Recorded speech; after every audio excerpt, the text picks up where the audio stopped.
નમસ્કાર દર્શક મિત્રો, તહેલકા ન્યૂઝમાં હું મેઘા અગ્રવાલ આપનું હાર્દિક સ્વાગત કરું છું. આપ જોઈ રહ્યા છો તહેલકા ન્યૂઝ અને નજર કરીએ આજના સમાચાર.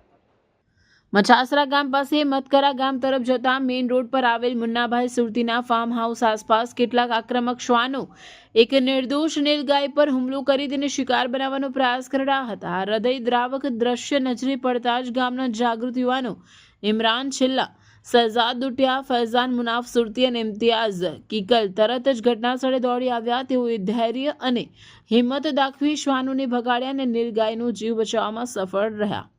ત્યારબાદ ગામ લોકો ઈજાગ્રસ્ત નીલગાયને સંભાળી સુરક્ષિત રીતે ગામમાં લાવી રાખી અને તાત્કાલિક આમોદ ખાતેના જંગલ ખાતાના અધિકારીઓને જાણ કરી. માહિતી મળતા જ અધિકારીઓ મછાસરા ગામે દોડી આવ્યા, નીલગાયનું મેડિકલ ચેકઅપ કર્યું અને તેને ફરી નૈસર્ગિક વાતાવરણમાં મુક્ત કરવા જરૂરી માર્ગદર્શન આપ્યું.